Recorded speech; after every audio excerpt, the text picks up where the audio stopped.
2025 সালে এসে আপনি যদি সিদ্ধান্ত নেন যে আপনি ফেসবুক নামক প্ল্যাটফর্মে কন্টেন্ট ক্রিয়েটর হিসেবে নিজেকে এস্টাবলিশ করতে চান আর নিজের তৈরিকৃত ভিডিওগুলো আপনি ভাইরাল করতে চান, সেক্ষেত্রে আপনার কিছু টিপস ফলো করতে হবে। সবার আগে আপনাকে মাথায় রাখতে হবে ফেসবুক নামক প্ল্যাটফর্মে কাজ করতে গেলে প্রথমে যে জিনিসটা রাখতে হবে সেটা হলো ধৈর্য। ধৈর্যের কোনো বিকল্প নাই। 3 মাসেও আপনার সফলতা আসতে পারে, এমনকি 2 বছর কাজ করার পরেও আপনার সফলতা নাও আসতে পারে। তাই ধৈর্য ধরে এই প্ল্যাটফর্মে কাজ করার বিকল্প কোনো কিছুই নেই। একেবারে নিউলি যেসব আপু ভাইয়েরা আছে তাদের জন্য আজকের যে টিপসগুলো আমি শেয়ার করছি, হয়তোবা এতটুক তারা উপকৃত হবে আজকের ভিডিও থেকে। মূল টপিকসে যাওয়ার আগে কালকে ভিডিওতে যেসব আপুরা ভাইয়েরা সুন্দর সুন্দর কমেন্ট করে আমাকে ইমপ্রেস করে, তাদের সুন্দর সুন্দর কমেন্টসগুলা আমি আমার স্ক্রিনে শেয়ার করে নিচ্ছি। দেখেন কত সুন্দর সুন্দর কমেন্ট করেছে, আর তাদের কমেন্টগুলো দেখে সত্যি আমি অনেক বেশি খুশি হয়েছি।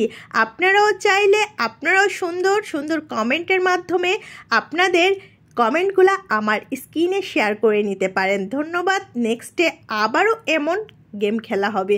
তো এবার চলেন মূল টপিকসে যাওয়া যাক। আমাদের ভিডিও ভাইরাল করার জন্য আমাদের তো কিছু টিপস ফলো করতে হবে। তার ভিতর অন্যতম যে টিপস সেটা হলো আপনার ভিডিওতে সব থেকে ইন্টারেস্টিং যে পার্টটা থাকবে সেই পার্টটা আপনি জাস্ট প্রথমে আনার চেষ্টা করবেন।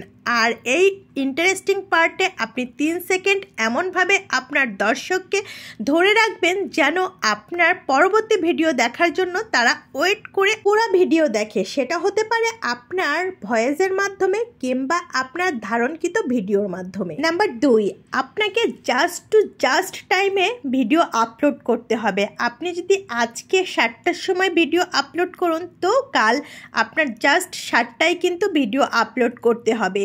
আপনার টাইম টু টাইম ভিডিও আপলোডের বিকল্প কোনো কিছু নাই। টাইমটা অনেক বেশি ইম্পর্টেন্ট ভিডিও ভাইরালের ক্ষেত্রে। থাম্বনেলটা আপনাকে ইন্টারেস্টিংভাবেই তৈরি করতে হবে। থাম্বনেল দেখেই যেন আপনার অডিয়েন্স আপনার ভিডিওটা ক্লিক করে।